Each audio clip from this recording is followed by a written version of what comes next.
We hear a lot of perspectives on the Mankind podcast. Inclusion of a guest is not an endorsement of their views, and the opinions expressed here do not always represent the mission or values of the Mankind Project USA. Hey, it's Boysen here with the Mankind podcast. We are closing in on 100 5-star reviews of this podcast, and we have a goal. Brandon and I want to get to 250 5-star reviews. So help us out, will you? Please go to the Mankind podcast on Apple Podcasts or Spotify and leave us a review. Thank you. Professional baseballer Wade Boggs famously said, "Anybody can be a father, but it takes someone special to be a dad." Well, as we near Father's Day, we thought, what better opportunity than to bring together a diverse panel of fathers. I mean, I'm telling you, we hit the nail on the head with the men that we brought in to talk about fatherhood. Men that grew up without fathers, men that had dysfunctional households, men that in new stages of fatherhood, others that are adoptive fathers. Like, we really did bring together some of the best for this conversation, and I'm so excited for you to hear it, because we talk all about how each and every one of us out there who plays a role in our children's lives can really turn up the best we can, and that involves doing our work. That involves getting clear on how we can invite others in to help guide our children as they go through life, as well as really taking a good look at how the family justice system is so skewed and negatively impacting men's rights and abilities to play a role in their children's futures and in their lives. And so this is a deep conversation. There's lots of laughs. For those of us that joined us on the Facebook Live, you saw the laughs, you saw the tears, you saw the joking, and just how deep and wide we went in this conversation. And I'm excited for each of you to have a listen. So thank you so much for joining us today. Wishing all the fathers out there the happiest of Father's Day. Lots of love. Enjoy.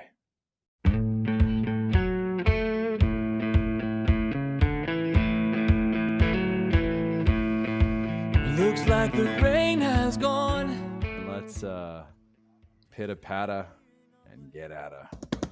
I'm using that. Yeah. And get at it. That's a good one. Wow, that's good stuff. I dig it. Alrighty. G'day and welcome to a special episode of the Mankind Podcast, the show where what do we do, Boysen? Break the molds of modern manhood and discover and explore and prove and complicate manhood and masculinity. And there are multitudes of ways to be a man. Absolutely. And to kick off this special Father's Day discussion here, we are joined in great company. We have Tyrone Marsh. My friend, tell us a brief little bit about yourself. I know we'll get into more of it. Oh gosh, where do I begin? Some people call me a Renaissance man. I'm also, let's see, where do I start? I'm from Nashville, Tennessee. I am a theater guy. I am an intellectual. I have dyslexia, and I just move through and try and be in a flow. Yeah, that's really me. I'm in with that. Beautiful. Thank you. And I'll pass it to a dear friend of mine and, in fact, my dad mentor, Eric Treese. Hey, take it away. Yes, thank you, Brandon. Thanks for the invite. Good to see everybody. Eric Treese.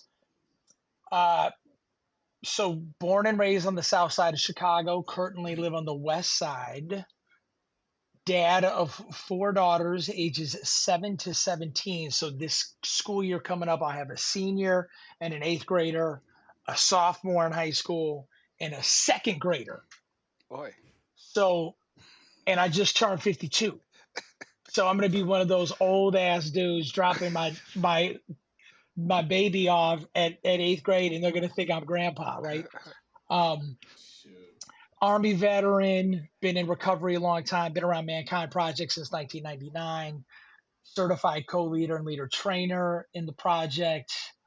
Love doing men's work. Love being a dad. I was a stay-at-home dad for 10 years, Mm. and that was amazing. Hardest job I ever had. And I was an ex-Army Ranger, and raising those four daughters was hands down the hardest job I've ever had. Today, I do life and leadership coaching for a living, and I lead MWTAs, and I love it, and I'm in. Nice. Welcome, welcome. And this next man needs no introduction, but I'm going to give him one. If you've been following the Mankind podcast for any amount of time, you know his name. You love him. The Paul Newell. Take it Oh, I away. thought you were going to Boyston. I was like, yo, what's up? And I just got to say, Eric, if you keep doing that power yoga, man, you're going to be doing inversions, walking your daughter to 8th grade. So There we bless go. up to you. There Man. we Keep go. rocking. Thank you. Keep rocking. Man, so thank you for having me. My name is Paul Newell. I'm a shift starter. I work with men. I help men drop their mask. I help men step into an arena of self-awareness, and I help them rise into their king and rewire themselves. I'm a dad of two. Used to be a dad of three, and we'll get into that in a moment. I'm a non-custodial dad. I'm far from a fan of fatherhood, to be frank. That's so I'm bringing that perspective. Some other fun stuff. I've had a double hip replacement.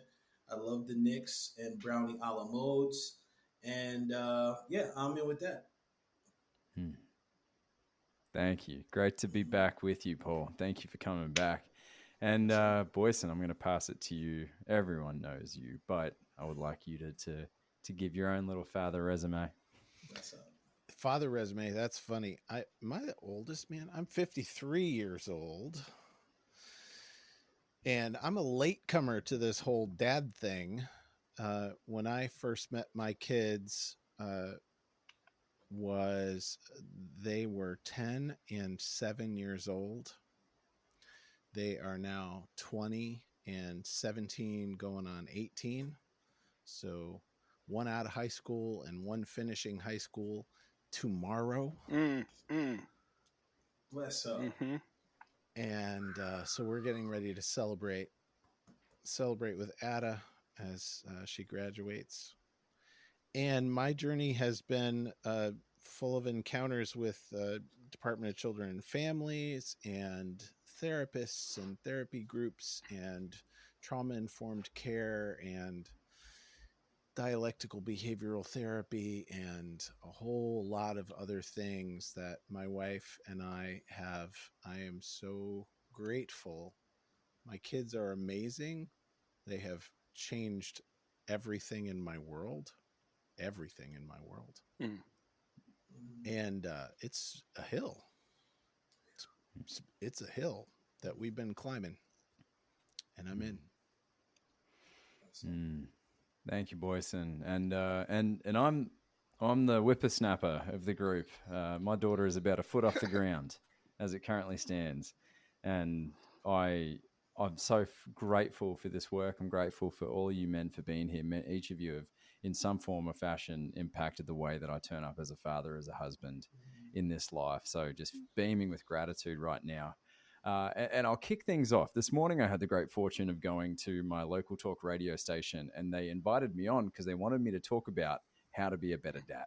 Ooh. And I thought, fantastic. I've been doing it a year and a half. I am an expert. I'm a black belt at this point. Nice. So when I got the call to do this show, the first thing I did was call the dads in my life and kind of interview each of them and get their perspectives. And there were a couple of things that really landed for me were, and I'll start with this one. I'm sure we'll get to the others throughout this episode, is one of the best things that I can do as a father is do my work. Yep. Build my self-awareness. Because at the end of the day, my little one is absorbing everything that I say, I do, and everything I don't say. They're just absorbing all of it. So having that awareness that she's just soaking that all up, it's that extra incentive and motivation to kind of look at the deep stuff, the scary stuff, the dark stuff. And so I want to kick it to you, Tyrone, and please take a moment to share about your kids as well. Is as what was it like stepping into parenthood when your kids came along with the awareness and understanding that you didn't grow up with that paternal father figure in the household. Almost definitely. So I should start off by saying I have two. I have my daughter. Her name is Arwen Vera, and she's 21. And she is exquisite in everything that she does. She is my heart. Um, she's the one who welcomed me first into fatherhood.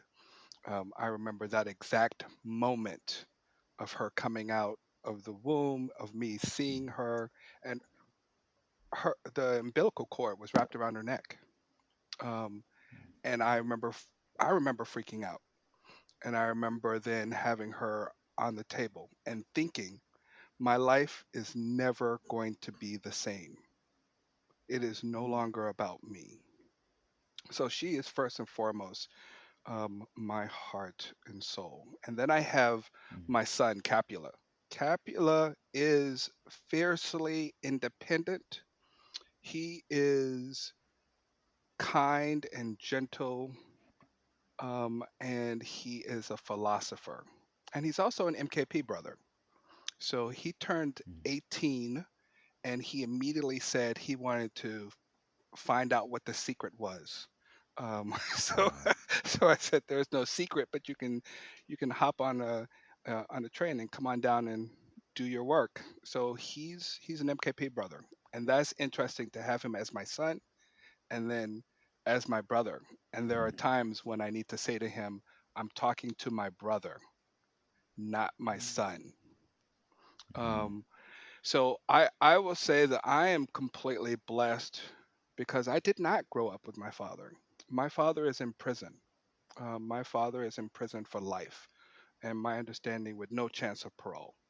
And the story is that he may not have done the crime that he's accused of. Um, and yeah, I didn't have him in my life. I had a stepfather who was absolutely a horrible, horrible man, emotionally, physically abusive to my mom, and was constantly reminding me that I was not his son and that at any point he could take me out um, because he owned a gun and he had no problem letting me know that he knew how to use it. Um, there was a lot of trauma. I was locked in my room. The windows were nailed down in the summers, the summer heat of the South. Um, Not a good place. Um, so when it comes to that idea of not having a father figure, I didn't. I didn't. I honestly didn't. But what I did have, and I will contest to this, I did have a very strong church family. Um, God is good, is what my grandmother, um, the matriarch of my family, God brought you into this world, and there's a reason for me to be here. And she she would tell me that God gave me to her as a gift, and she was not going to let that gift go to waste. So and she made sure that I read the Bible, and she made sure that I understood that there were father figures in that book, in that good book. So I grew up with that. Uh, there is not a positive male role model that I had within my own family. Um, all of the men in my family have served time in prison. I'm the first one to not to have done that, and my son is now the second one. And so we celebrate the fact that we're on a different branch.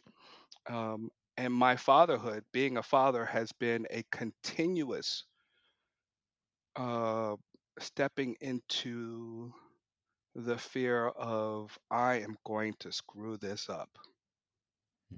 And so, in fact, Tyron, I think yes, every man raised their hands just now for those that are listening and not watching the video right now.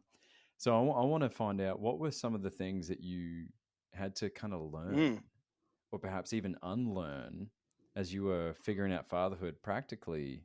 Oh, and let me just quickly shout out to the mm, grandparents and the mothers and the grandmothers and grandfathers and uncles and aunts who are playing the role of Mm, dad and mm. mum right now, right? And having to fill in those spaces. So shout out to them. But yeah, Tyrone, what were some of the things as you were approaching fatherhood that you were like, man, I don't know how to do this. I need to learn that. And was there anyone in particular that was able to guide you in that space? Who? Yeah, I would say there was understanding what the emotions were that I was having. I grew up with rage. That was the one true emotion living in the inner city in the projects of Nashville, Tennessee. I saw men just beating the crap out of their child, their girlfriend, their wife. So understanding that rage is not the emotion that I need to display when I am angry. Um, Mm, so that was really important for me to be able to say I am angry and not mm, have it then be followed up with some physical response of and then having fear um, instilled in my kids. So I think that was a big one in my emotions. Knowing what joy looked like, um, taking my kids to get ice cream. Ah, um, taking my kids to see a movie, and you know, I took my kids to so many movies, and we talked about what the emotions were in the movies. Active listening. I sat and I would sit and listen to my kids. My kids have been my best teachers. So eh, they are. I can't talk enough about my kids. They are a gift for me. They have taught me to patience. They have taught me to be still. Um, when they speak, it's like they're dropping diamonds because I'm getting to see the world through their eyes as I actively participate in being a present dad. Um, and then also, I would say I'm really big on creating our own traditions. We, I, again, coming from the inner city, coming from the projects, I did not have many traditions.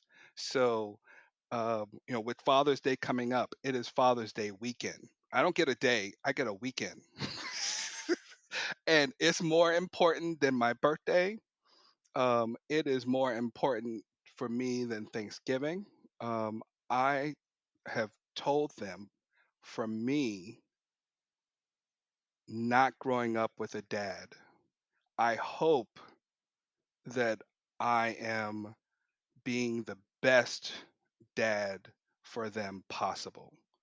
And that is one of the traditions. When they talk about me when I am gone, when I am with the ancestors, it is my dad, grandpa, great grandpa, he did this thing. So building our own traditions was really a key point for us. Hey, Boyson. Brandon, what's happening, man? Mate, I'll tell you, little one, my daughter, she is becoming more and more her, Bindi, which bindi, is bindi. amazing. I'm just eating it up. But when I don't want to eat it up is in the middle of the night, 4 in the morning, when she's trying to skip naps and I've got a lot of things to do. That's when things get a little tough. So, what are you leaning on? I mean, yeah, right. I get that. How much coffee are you drinking these days? Well, mate, you know me. I'm certainly not. I don't like the vices. You've been in the health space for a while, and I get a little bit too hooked on those things. So I'm pretty grateful that we had the folks at Magic Mind reach out to provide us and the audience some value with their Magic Mind drink solution. And dude, I can tell you, it is blowing my mind. What's it doing for you? I'll talk about mine, but what's it doing for you? Well, mate, I think the biggest thing is sustained energy. That's what I need. I need to have the same energy at 10 a.m. as I do need at 2 p.m. But when the energy dips and I've still got work to do and she's crawling all over me, screaming in my ear, that is when I need to to be able to push through. And yeah, so I'm not getting the dips. And unlike coffee, I'm sleeping at night, which is amazing. Yes, the ingredient thing. So that's me too. I've been a coffee dude for a very long time, and when I get into these spaces where I'm just working, and I get too much into the coffee, I end up like frazzled and stomach achy and jittery. And what I'm seeing with Magic Mind is like I've reduced the amount of coffee I'm actually drinking in the morning, and Magic Mind boosts the focus for me. So for me, it's like, how many things can I juggle in a day?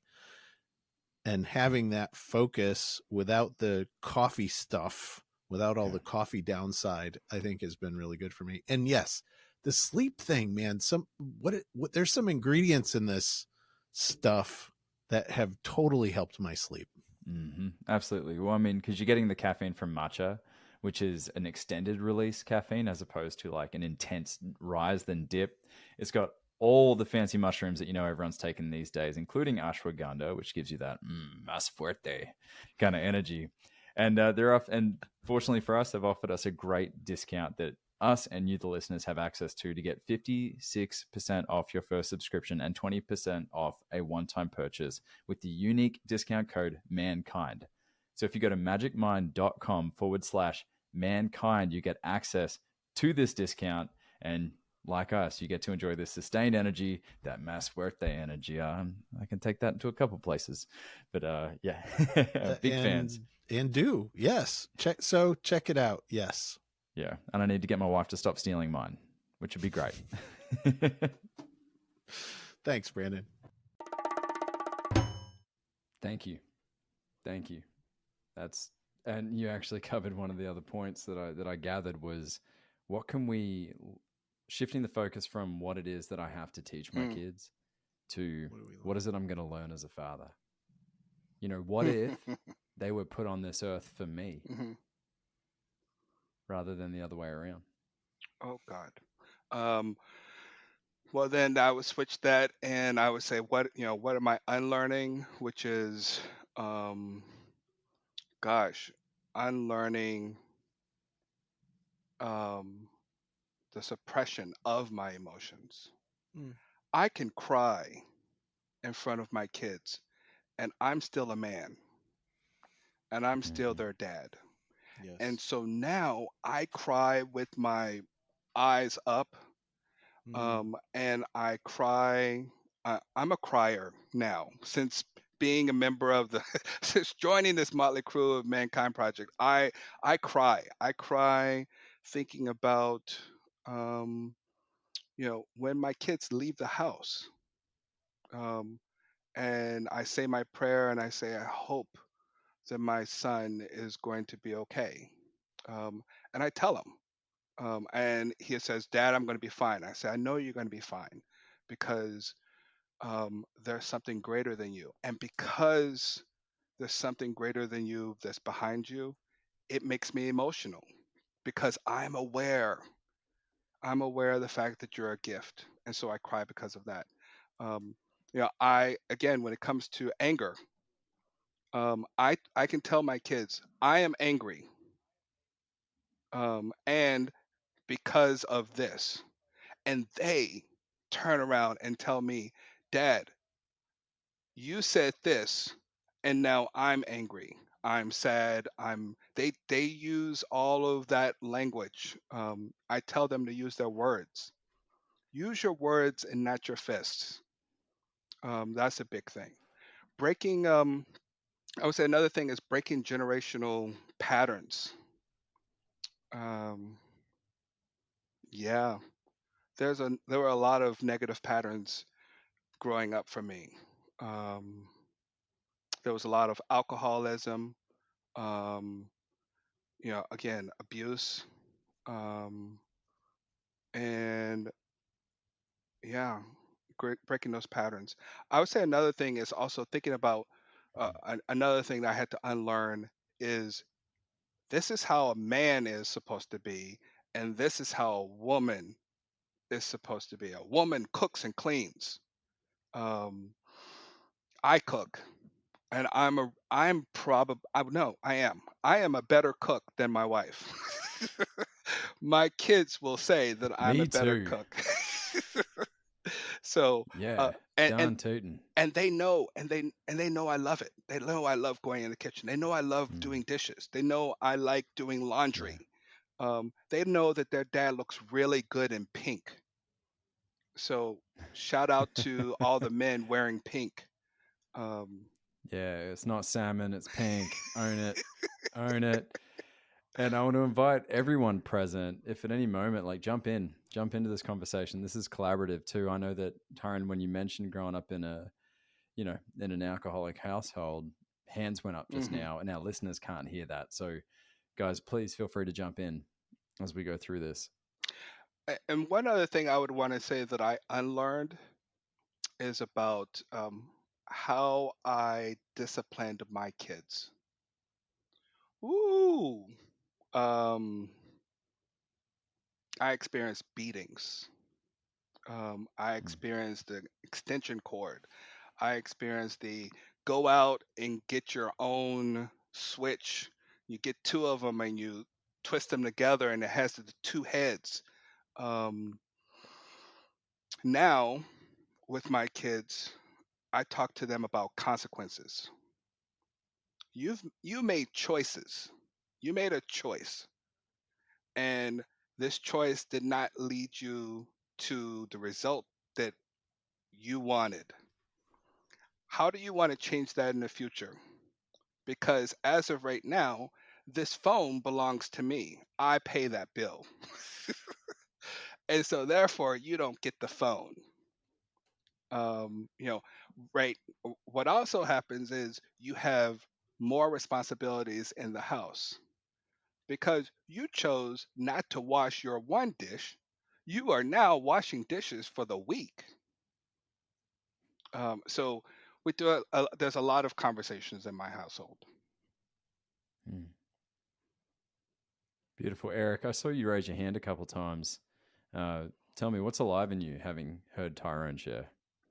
Yeah, it was great, Tyrone. Thank you. I appreciate getting to know you more. I didn't get I didn't get the extension cord, but I had a alcoholic dad, age 0 to 9, who was mean, Mm, you know, and he used to knock us around a little bit, and he was just scary, and then or he just wasn't present, and then when he did sober up when I was 9 years old, he's been sober ever since, so 41 years, right? Um, Even then, that was kind of a selfish process, right? He had to go get sober and he was mm, gone. And so by the time he really came back around, I was in my early teens and I was like, fuck you. mm-hmm, I'm not listening to you at all. And there was lots of conflict with my mom around just me being who I am. Um, and then, running the streets, man. We just ran the streets on mm, the south side of Chicago and got into all kinds of trouble, ripping and running and drinking and partying and doing lots of nefarious things, things that weren't healthy, things that stunted, my development and my maturity, for sure. I mean, it's, I often say like raising my daughters and watching my daughters grow up has been like me kind of growing up mm-hmm, right alongside them, mm-hmm, in many respects. Um, but yeah, the household scenario was tough. Codependent mom, alcoholic dad, and then co-parenting. They split up, but they were nearby, but I didn't trust either one of them. And then we kind of played the system where we one night we'd be at mom's, the next night at dad's, and if we were angry at one of them, we just switch and disappear. mm, Um, and I think it was just wasn't happy. It was just there wasn't a lot of happiness in childhood, and I knew pretty quickly that I was as soon as I turned 18, I was leaving. So I enlisted in the army and I was gone, and I didn't come back for 5 years.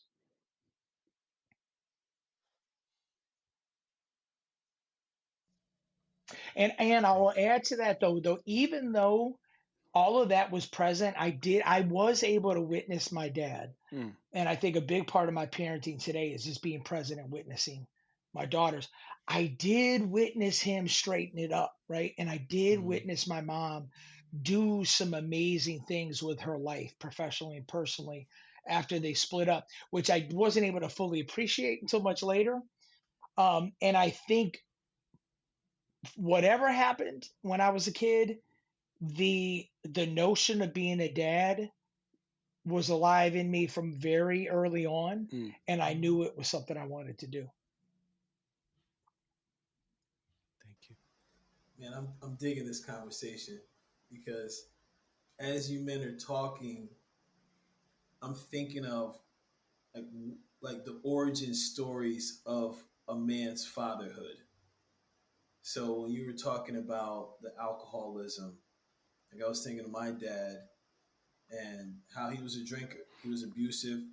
Fortunately, I mean, consciously, I didn't see the abuse. Unconsciously, especially as I've gone on in my work, I know that the abuse was experienced and felt. And the interesting thing is, as you men were talking, I started thinking about my experience of fatherhood, my experience with my father, and I had more compassion for him because I recognized how much anger and sadness he had experienced because he was abandoned. You know, he was a product of an extramarital affair, and just my grandfather had a bunch of kids. My dad had sets of kids with three different women. Like I followed that mold, and I find that like thinking about my dad, I growing up, I was scared of him. And because my dad was just like a Jamaican, like rough hands carpenter, painter, did a whole bunch of jobs, and he had these hazel blue eyes. And it's like when he got pissed, it was like, oh, jump, man, everybody run. So I was very scared, and I walked on my tiptoes with him, or and I remember I used to be so frustrated with him because he would talk so much trash about my mom. And I was living with my mom at the time, and my mom would never say stuff bad about him. I mean, like she would talk about the child support thing, which I recognize now, but she'd always like go see your father, and he would always be like, "Your mom's a witch. She's blah blah blah blah blah," and I'm like, "Oh my god!" To the point where I did, I went after my dad, man. Like when I was older, he didn't come to my graduation, and I remember I tore him a new one. And I told him he was an asshole. I was like, "You're dead to me." And I didn't talk to him. I'd walk past him and not even see him, and not even acknowledge him on the street. And then I went through a really tough patch because the last words I said to him were, "I wish you were dead, or you're dead to me." And next time I saw him, he was dead. And I never had a chance to reconcile. And I think that played a lot in my journey as a fatherhood because I was going into fatherhood from this like deficit, like, oh my God, I gotta rewrite the story. Oh God, help. And I went into it failing to look at the red flags, like my mate selection, like how I was really going to embrace fatherhood because I was in this deficit and I wanted to right the wrongs. And really what I noticed is like looking back on my journey as a fatherhood is like parts of my journey as a father, I was my father. Which is resulting in my like not really seeing my kids. Actually, not really, like not seeing my kids at all. So I think it's very interesting that, and for the fathers that are out there, I think it's when Brandon before was talking about doing the work. I think it's so important that we do the work because there's so many things from my experience that I recognize were layers that were like wounds that were festering. That wasn't until I was able to scrape away these layers that I started to see these big wounds and things began to become real for me, like concrete, as far as like how I show up as a father and what fatherhood really means to me. I like what you said about being able to see it because it's still there. It's still happening. I'm still a work in progress, and I've told my kids that I'm not perfect.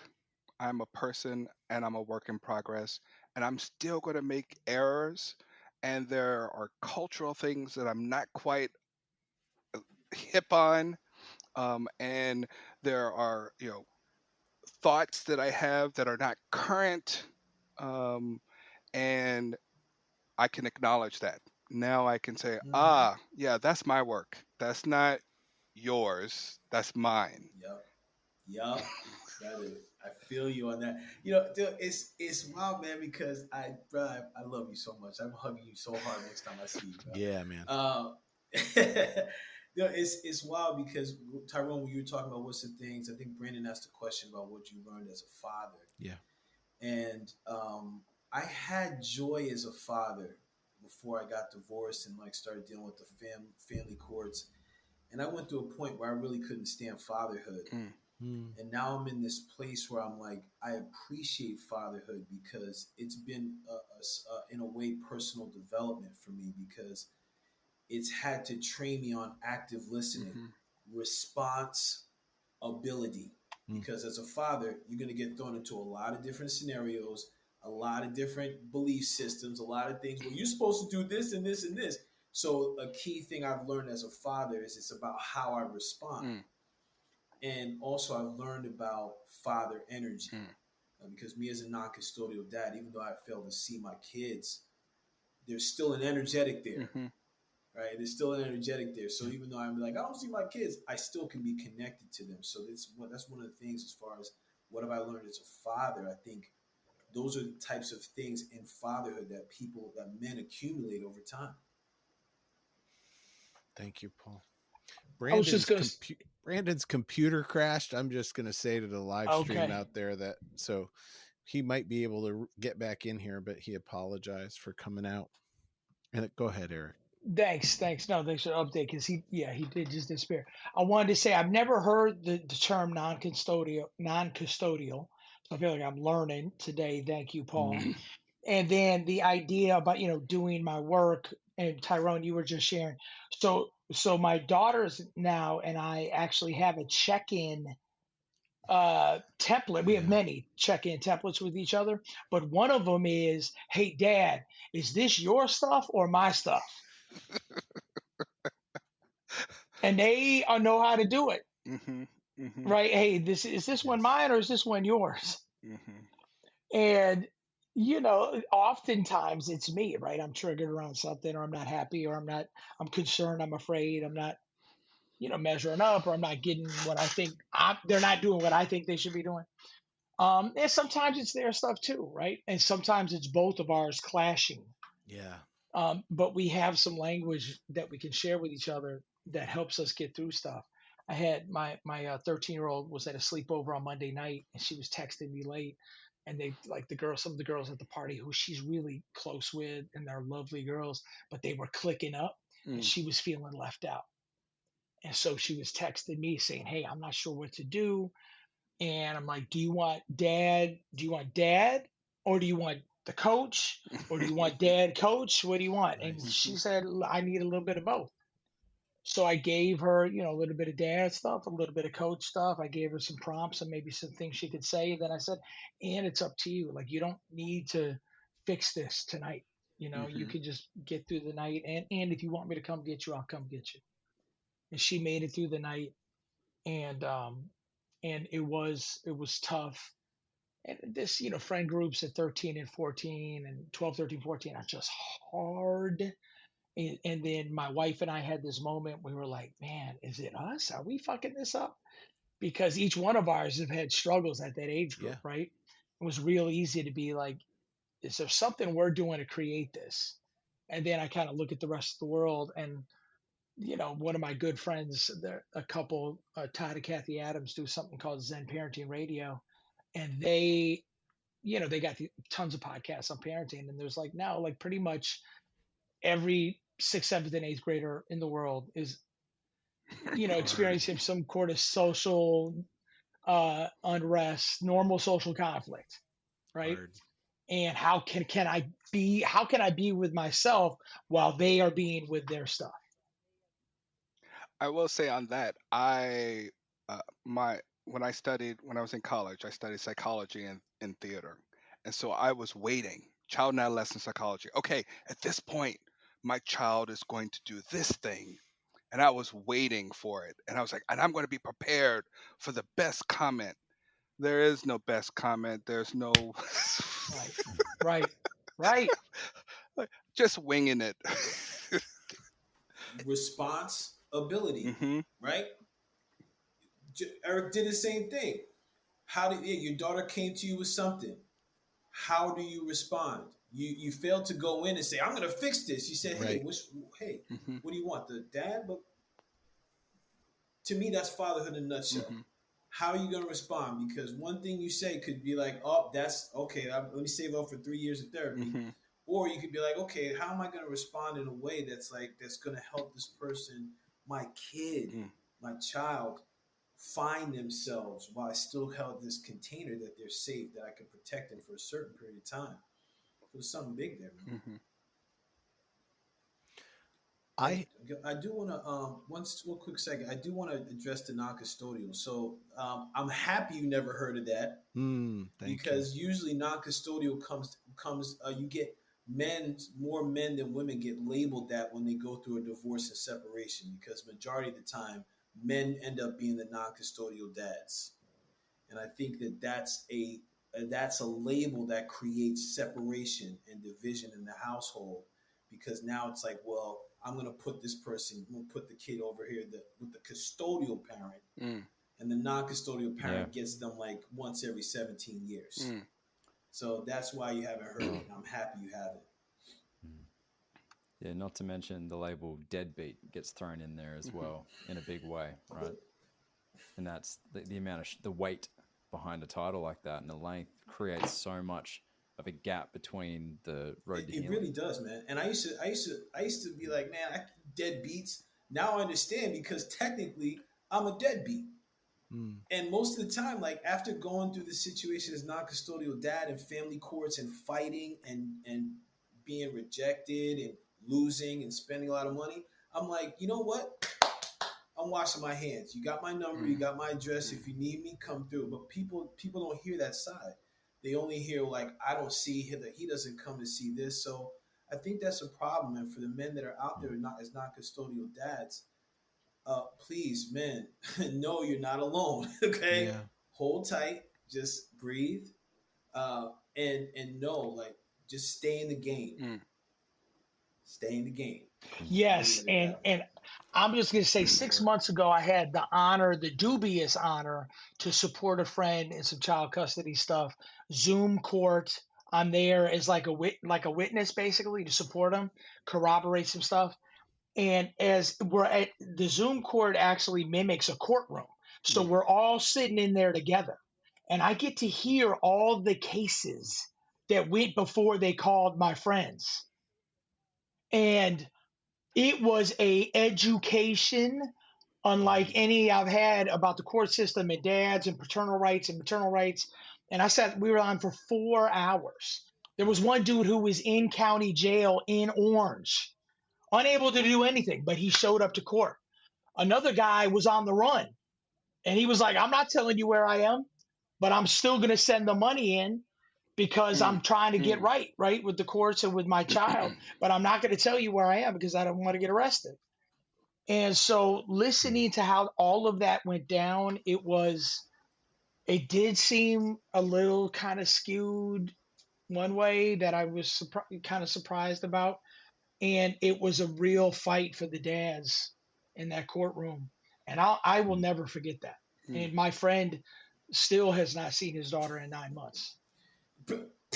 Bro, don't, man. You know what, Brandon? I told you I was going to try and keep it together. But let me tell you what, the family court system is rigged.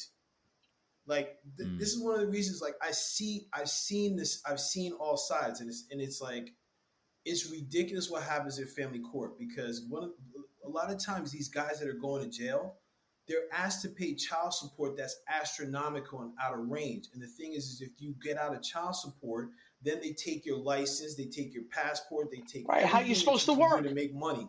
How are you supposed to work? Right. So this is the thing that's like, I'm really like, especially as I go to my 50s, I'm really going after reform, because I think fatherhood is such a sacred thing. The thing is that people look at these situations between mothers and fathers, and especially in our culture right now, there's more division, there's more separation, there's more divorce, unfortunately. And there's mothers that are single moms and that are having kids on their own, and then these guys are just on the hook for paternity. Like, a lot of these guys are thinking that they're doing right. Like, I'm one of them. I thought I did right with my second kid. Like, okay, well, this kid is mine, right? Well, yeah. Well, you with somebody else? Well, it didn't make timing doesn't work. Okay, he's mine. Until like I've been alienated for 2.5 years. I go get a paternity test, and I just found out that the kid is not mine. Now I paid $130,000 in child support. Now I'm not supposed to get any of that back. Mm. So my vision of child support is completely skewed because listen, I'm doing the right thing. Like, look, they were taking $1,500 out of my paycheck a month for child support, and I wasn't making that much. That's why I got a side hustle, and it takes the joy out of fatherhood for a lot of men that are experiencing it. And there's a lot of men that are experiencing it. So I appreciate that we have this collection because hearing Tyrone's experience, hearing Eric's, Brandon yours, and seeing yours, and Boyce and yours too. Listen, fatherhood is going to have its ups and downs. The key thing is that it can be a potent, powerful thing because you're helping build up another. People don't really. I think that's far from applauded or acknowledged in this culture right I want to jump in there and just because for me the word father brings up a lot of things. For me, not having my father around, I do remember him sending me uh, a letter from prison, um, and having him say that he wanted me to refer to him as dad. And I looked, you're not my dad. You're you're my father. You gave the sperm, but you're not my dad. And there's something very different for me when it comes to dad. My son calls me Pops. That's his nickname for me. That's how that's in me. That dad energy, that daddy energy. My daughter, when she really wants something, she's daddy. She says daddy, Yeah. and I'm wrapped Love around that. her finger, Yeah. Bless and up. hearing Yeah. that.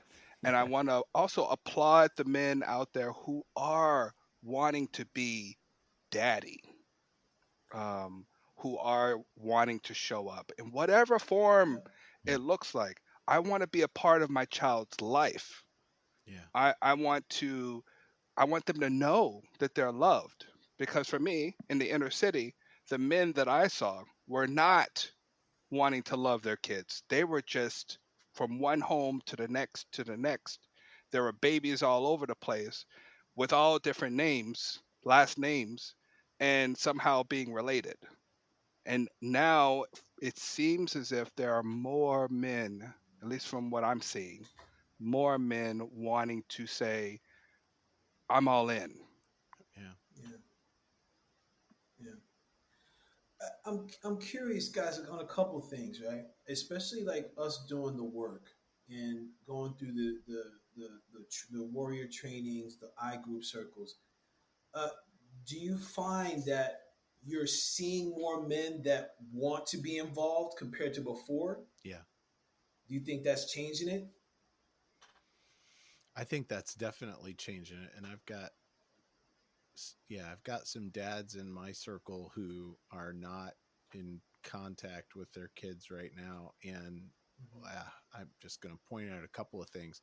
There's a dad in my circle who's been alienated from his kid, not in his kid's life, for a very long time. And the first thing I want to say is that there's still a connection even if there's no contact. There's Let 'em still a know, man. relationship even if there's no contact. Yeah. Yeah. And I get to watch this man process and continue to work through his own grief and sadness and shame, all of that, right? And a much younger man in my circle who's going through it from a very, very different place, where he's trying to figure out how he can do all the things that he can do to keep up Mm. with what you were talking about and not live in a constant state of rage. Mm-hmm. Yeah.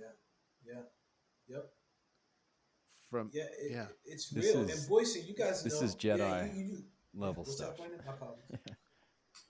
No, this is Jedi level emotional Mm. Yeah. resilience It- and work.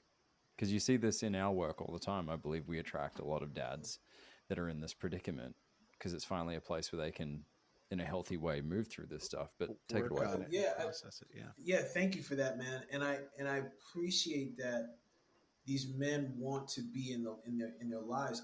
I just, from my personal experience, because Boyce, you and I have known each other for a while, and Brandon, you and I have, you've been in these conversations as well back when like I was really struggling with a lot of stuff, and I think it's important to know one of the things that helped me, and I want to relay this to those men that are outside, that are disconnected from their kids or alienated.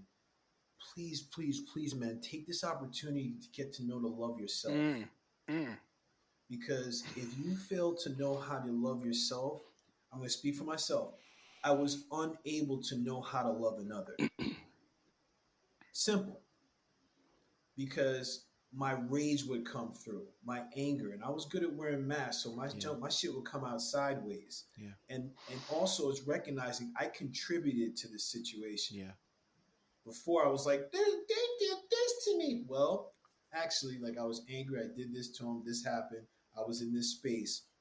I had to learn to give myself love and grace, because I think that's the thing with fatherhood. Fatherhood is one of those things. If a man has yet to be a father, first of all, please know that you still have father energy. Mm-hmm. And second of all, please understand that fatherhood is some of those things that fails to get acknowledged. Yeah. I mean, if you look at how things are presented, it's different than how mothers are addressed, right? Like, oh, my mom did everything for me, and they most likely did. And your pop drops the seeds of life. Okay, Right, so right. so just let's be real. Let's say that. I joke with my daughter. We always watch the award ceremonies. And what do they do on those award ceremonies? I'd like to thank my mom. And I'm like, where is the dad? Come on now. Who? Bruh. Yo, so maybe it's an actor thing.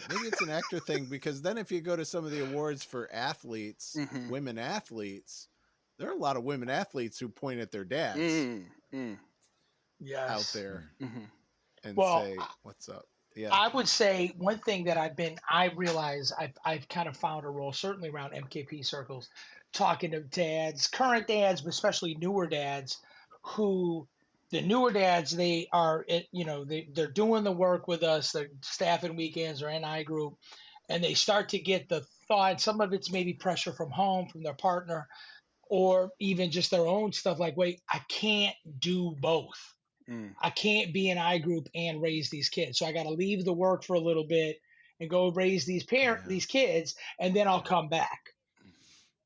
And what I will tell you for me is that being an I group has saved my life, literally, right? And when it's come to parenting, it has absolutely up-leveled my game of parenting, right? And I've been able to bring stuff and process stuff and like cry Monday night when, my daughter was, felt like she was being excluded. And to let, and one of the ways I've been able to do that is to include my kids in my I group. So when I groups at the house, they meet the men, right? We do social stuff together. So they know I'm going to do a weekend or I'm going to do stuff, with Mankind Project. They can put faces to names. And they're like, oh, you're going to hang with Brandon or with Boyson or with Mervyn Cottam in South Africa or Mike Patterson on the West Coast, or, so it's not like just dad's secret little thing that I run off and do, right? They feel like they're a part of it and they get it. And we've even done, and I have the honor to run this father-son weekend I was talking about earlier with you guys before we went live, and I run a father-daughter weekend, and right, we do circle work there, right? And dads and daughters are there connecting and doing vulnerability work. So they know what it's like to check in. They know what it's like to sit in a circle. They know what it's like to be vulnerable. They have tools that are available to them if they want it. Yeah. So let me run. Go. Let me You run go it. first, and then I'll come in. Yes, I'm going to run it. So I want to shout out to my dad as you share this, Eric. I want to shout out to Bill Cliff, Soaring Eagle, or Southern Eagle, as it is. And, he got into this work when I was 9. And my recollection of events was between the age of 4 and 9, he and I were not doing crash hot. And he was the most rageful, terrifying, scary man I'd ever known. But to everyone else, he was charismatic, loving, gregarious Bill. And there was a distinct change once he did his weekend and started sitting in circle. And I feel so thankful. I can truly credit everything I have in my life to the influence of Mankind Project and the men's groups that he was a part of. And even when I turned 18, Tyrone, I'm sure my dad's agreeing with envy because he will listen to this. He listens to every episode. Hey, Bill. When you said your son went through at 18, when dad was 18, he had bit a hole in his tongue because his eye group was saying, don't push him, don't push him, let him wait. And I'm like, I'm 18, Dad. I know everything I need to know about the world, you know. MKPs for broken men or whatever, like, you know, this for guys who mess up. And yeah, lo and behold, 23, there I was, like, didn't miss a circle for years. And I really got to thank my dad for being the one to do the work, right? Because a lot of his work was generational too. And that's a lot of responsibility. That's a lot of weight to carry when the habits, the behaviors, the characteristics that I've learned that are no longer working for me and my relationships to my kids and my wife, and they've been learnt from generations, man, that's some heavy lifting. So I want to shout out to my dad and to also hearken on the point of do the work and don't step away from my group because, I got to do dad stuff. Like, trust me, if you can make time on a Sunday to go for church, you can make time on a Tuesday or wherever to go to iGroup. Plain and simple. Men's group has my men's group has saved my ass. And I was in a men's group for a long time before I became a dad. And it was at a men's group at a table in Denver, Colorado, doing some work on my own father that the idea that I could be a dad happened. And I was pissed at those men that it came there, and it was like, oh fuck, it's in me. Like, I can feel it because I had pushed my dad's in my life. My dad's 82 years old. I love my father. I love my father a lot because of the work that I've done around my father in groups. Processing my anger, processing all that stuff. And then when I became a dad, my kids had lived a whole life before I ever met them. 7 and 10 years old. They had been imprinted by men in ways that, they had been imprinted by men in ways that were hurtful and dangerous. And so my early dad journey, like for a year and a half, my older kid basically just said, I hate you. And that's what I took to group over and over and over again to work on it for me so that I could be clean and clear and continue to be heart open and loving and present and offering and inviting and questioning and being there for my kids as they learned a new way to interact with men, as they learned that there were men who were safe in the world, as they learned that they could trust. And great point here. You are not their only archetype as a man. For Eric's daughters, Eric is not the only archetype of what it means to be a man. It takes a village. It takes more than one man. And I think the lessons I have, how did I go on this radio show to talk about fatherhood and I'm a year in? It's because I'm surrounded by giants and people that I've learned so much from. And lessons like, if you try and be the dude for your kids, you are setting them up for failure. Because it's going to create some weird, probably Oedipus animus, some form of complex. Your daughter's going to date guys like you, and that's never going to work out well, or whatever, right? You know, insert a million different outcomes here. But to let them know, like, hey, daddy's fallible. Daddy makes mistakes. And there are areas that daddy's never going to be strong. But your coach, your uncle, your grandfather, there are so many others you can learn from in this journey, in this process as well. And so in turn, taking the pressure off myself to try and get it right. I have told my kids there are three MKP brothers that I have that have kind of signed up as uncles to my kids. And one of them, I'm going to call his name out, Heisuku Mike Bain, is one of my Mm. kids' uncles. And and those who know him know that he has a very unique way of speaking. Um, so Yeah, down the and line. sometimes I call him up and I say, I need you to handle this because my dad energy is not there right now. Can you please talk to my son? And he will talk to my son. And my son will listen, respectfully listen, because he trusts the men that I have now put into their lives. My son trusts them. And I will also point out that my daughter, when my daughter saw my homecoming after my NWTA, and she heard all the men talking, my daughter said, now this is one of the men that I would like to one day marry. This is the type of man who is aware of his emotions, who is okay with crying. And I said, as your dad, whomever it is that you decide to marry, they will need to go through the NWTA. Nah. So people go, oh, you're living in America now, right? You know, so when your daughter brings home a boyfriend, if she does, am I going to be sitting there in the rocking chair with the shotgun, you know, polishing No, the I hope rifle? And I'm not. like, well, Hell no. I got something, I got something way more Mhm, mhm. terrifying. Emotional intelligence. And how does that make Yeah, you man, feel? that's it.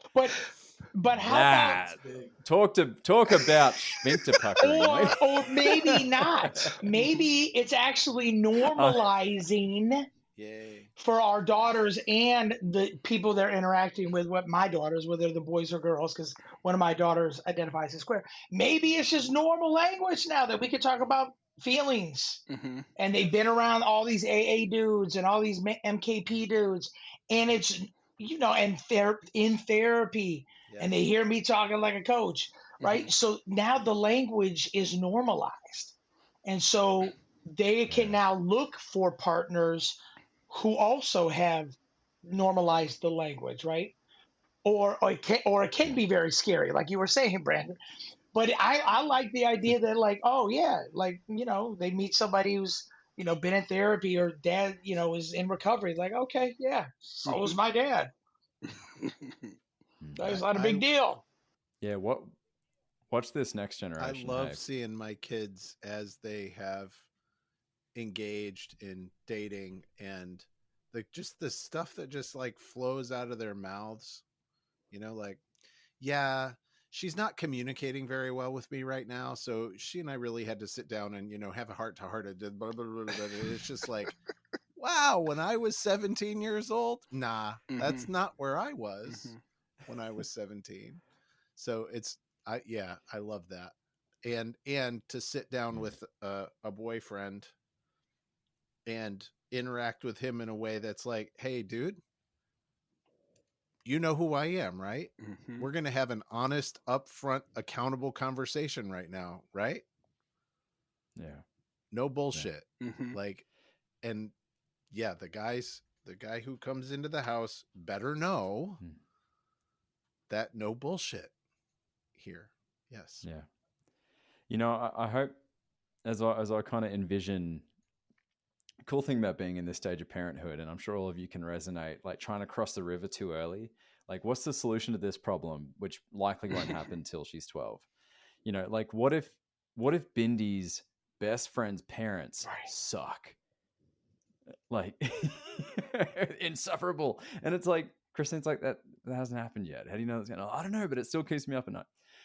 But as I start to kind of cast my vision into the future, I really hope that as Bindi deals with stupid boys or stupid girls or whatever, that she has the wherewithal and the compassion to be like, being a teenage boy is really confusing.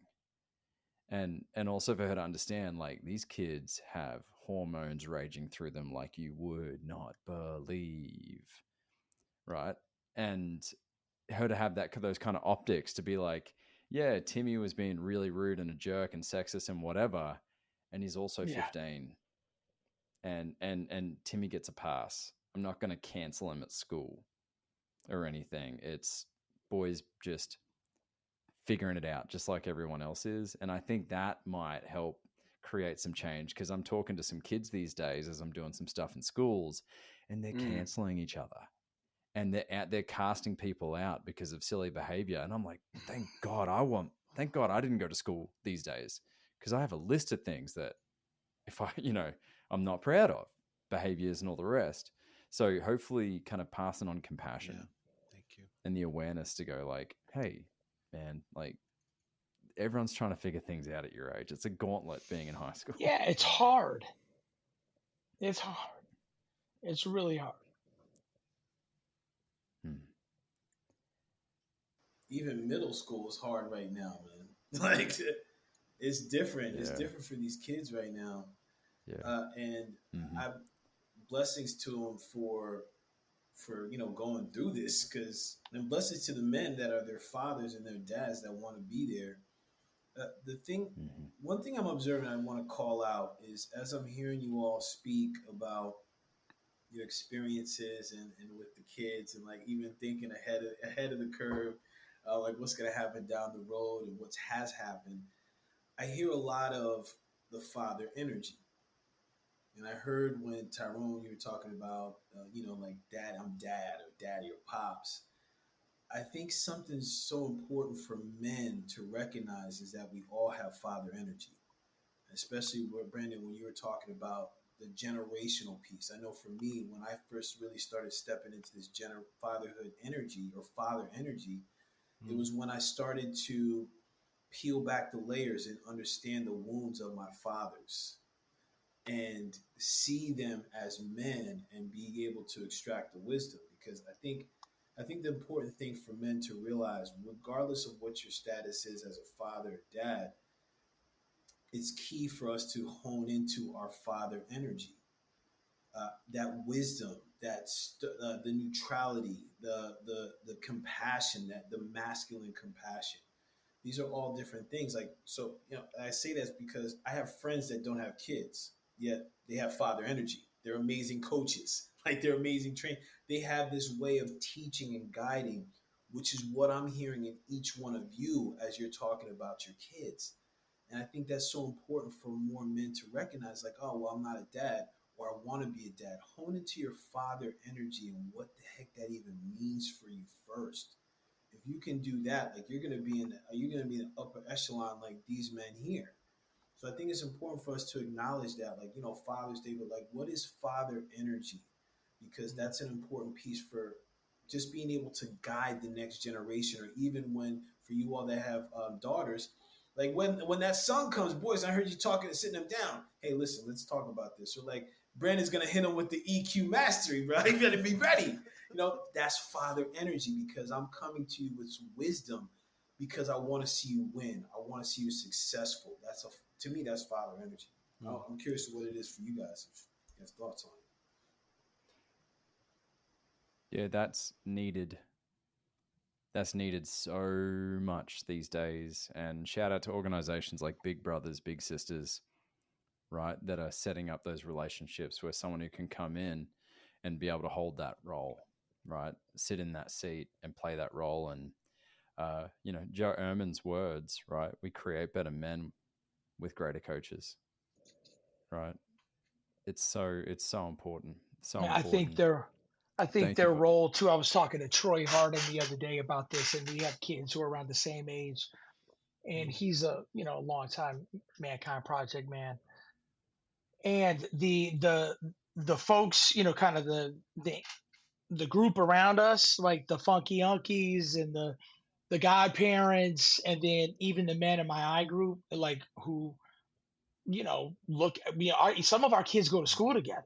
They're classmates, like even friends, that they feel affirmed, witnessed, and blessed by the men in their life.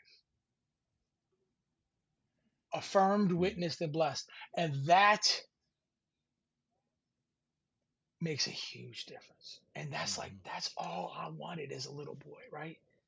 All I wanted was just to be seen and to be blessed and to be like told I was doing good and I was, Yeah. that I was okay and I wasn't the problem. And so now that everything that I've learned through my journeys as a parent, as a dad, and my men's work journey, like everything that I've learned how to give to my own little boy, I can give to my daughters, right? And to the boys around them and at school.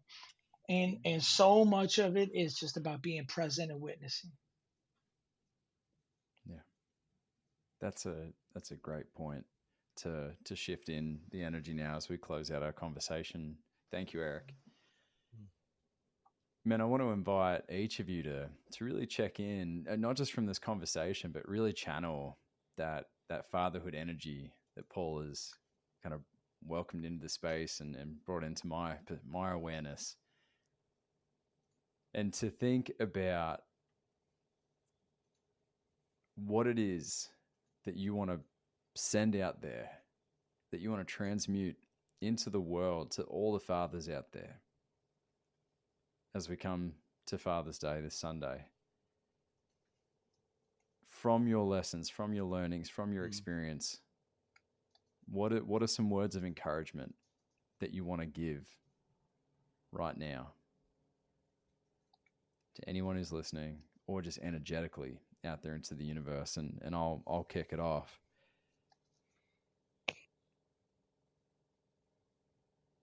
And this is regurgitated from the amazing men and fathers I have in my life. It's not everything great or perfect that you do for your kids that's going to be their greatest teachers or their greatest lessons or their greatest gifts. It's also going to be how I wound my daughter, that she's going to learn and that she's going to grow, and that's going to be her greatest gifts, because it's not a matter of if, it's a matter of when. And to give myself the grace to know that when that happens, knowing I have the tools to repair, it's going to give her a beautiful opportunity to identify what it is that she wants and doesn't want in her life. I'm in. Next man. Yeah, I'll lean in. Mentor Will Flanders, who was the officiant at our wedding when Kendra and I got married 19 years in August, Will always said the truth's in the relationship. And so if I can project something out to all the dads and fathers who are out there, stop pretending that your kids don't know what's going on with you. Your kids know what's going on with you. And the mask that you wear that you think is so slick, it's bullshit, dude. Your kids know. And so the work is to figure out how to get congruent in yourself so that you can show up with your kids. That's it. Just do that. I'm in. God, I wish the listeners right now who aren't watching the video could see throughout this whole call the facial expressions, the tears, the hands going up, the clapping, Right. I tell you what, man, I got the ugly face on because these cats taking me to church. Like I got the fatherhood Holy Ghost up in this piece, man. What the dick is? Boy, look, let me check out, man, because you guys got me all souped up, man. And Father's Day, I wasn't even looking forward. Now I'm happy about this. God, I missed you, So Paul. listen, God, I missed bro, you. I missed you too, bro. Woo! So listen, the two things I got for men that'll listen to this: get a group of men. Have your group of men. I like to call it the King's Court. You can call it your I group. Have a group of men that are going to challenge you, that are going to hold you, care for you, invite you, be there for you, like how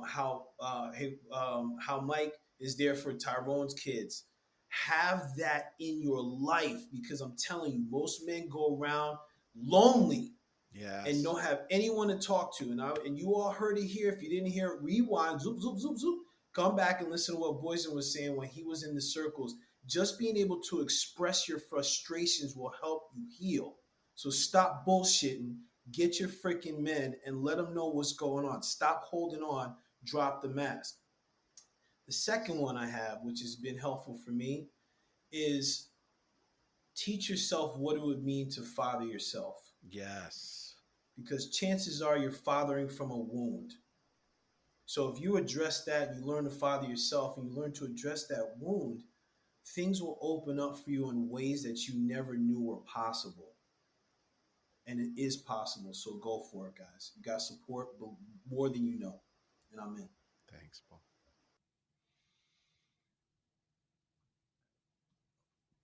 Tyrone, you or me? Rock, paper, scissors. Issue. Oh God, dude, Issue. I can't do it. It's you I then. just, it's me. It's me.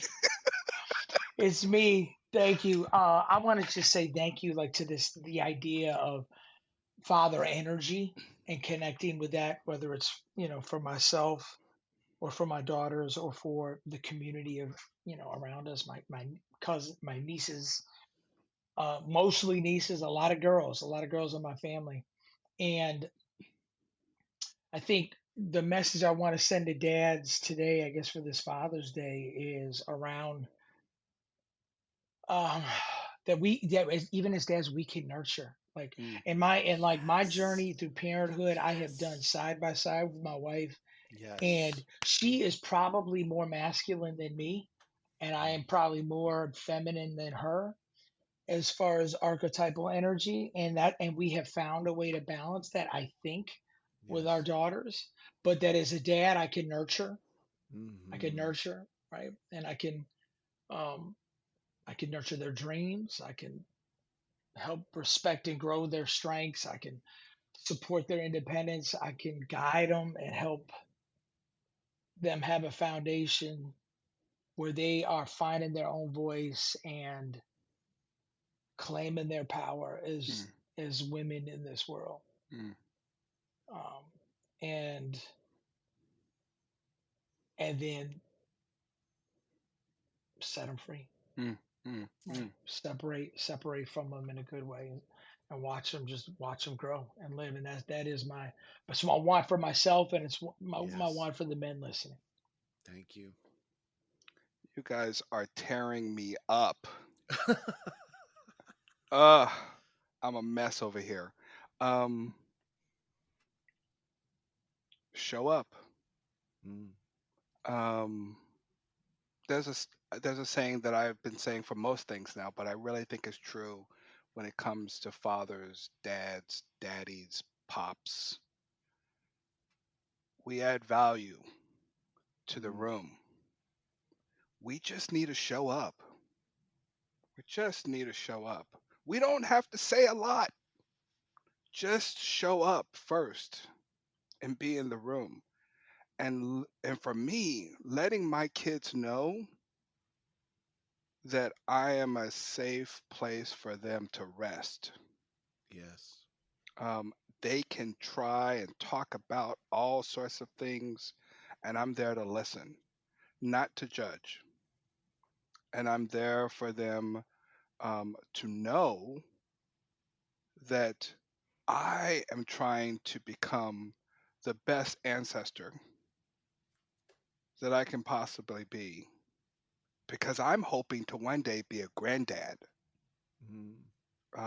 And I'm hoping that my grandchildren will say, back in those days when you did podcasts, what was that like, Grandpa? And I will tell them, I got together this group of dads, and we talked through some stuff.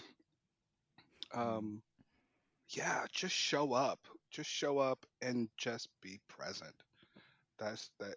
Some men may feel that that's not possible, but even if you can't be there physically, again, that energy, spirit. I will use Heikusuku's Mike's thing. Spirit drives the bus. Just allow the spirit of fatherhood, dadhood, drive that. If you can't be present, be the best version of you, so that in case you can be, if they do show up, then you're ready. That's what I would tell them.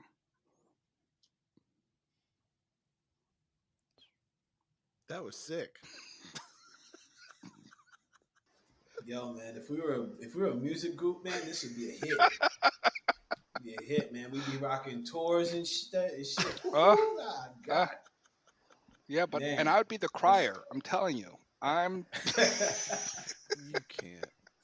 That's beautiful, bro. That's beautiful. can't Thank you all. compete, Thank you, man, for Tyrone. everything No you way. put in, man. Damn. Inspired. Well, Inspired. with that, I don't think we need to add any more other than to bless and thank each of you that have joined us for this discussion. We should do this a heck of a lot more often. So thank you all for showing up.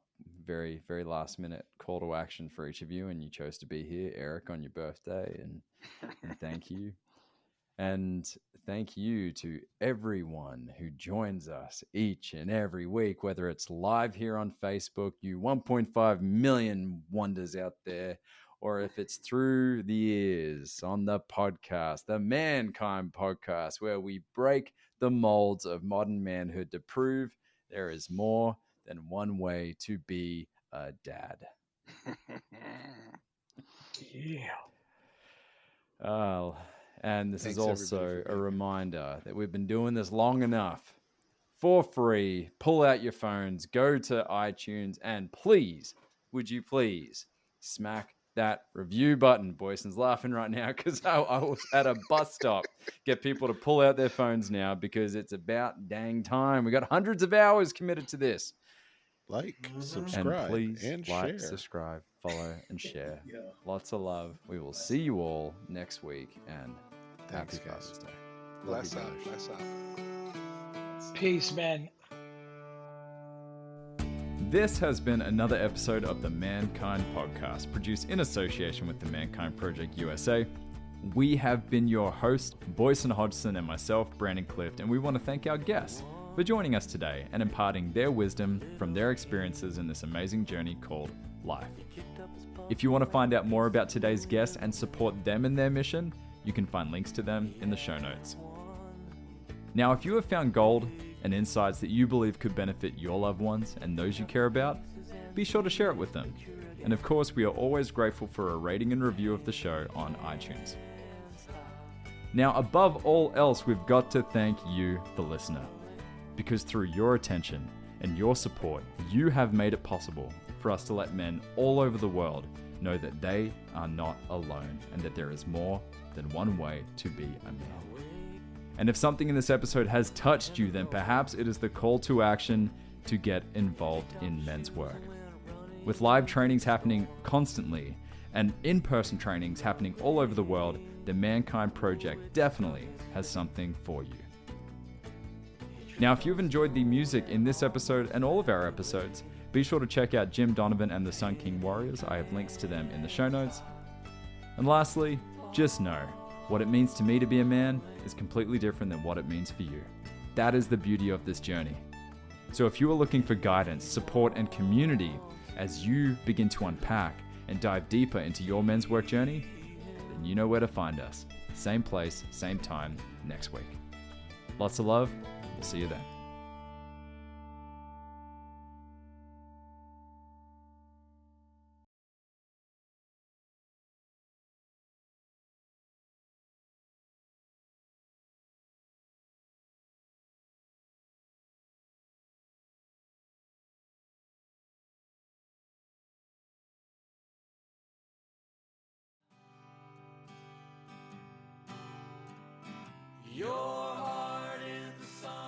Hey, it's Boyson. On the Mankind Podcast, we've brought some incredible guests on to talk about the importance of doing the work to improve our mental and emotional health. And here's the truth. Multiple times over the last 25 years, I've had the help of one-on-one work with some amazing therapists. For me, for my wife, for both of us as adoptive parents, and for our kids. The Mankind Project and Men's Group, though awesome, are not a substitute for professional mental health support. And so I'm thrilled that the Mankind Podcast now has BetterHelp as a sponsor for the show. BetterHelp works online. It asks you what you're working on and then matches you for live one-on-one sessions with a licensed therapist, someone trained to work with you, listen, and offer helpful insights. I'm using BetterHelp. It's super easy, and I like what I'm getting. If getting one-on-one support in the comfort of your own space feels like a good direction for you, I invite you to check it out. Go to the link in the show notes or betterhelp.com/mankind. And if you sign up, you'll get 10% off your first month of therapy.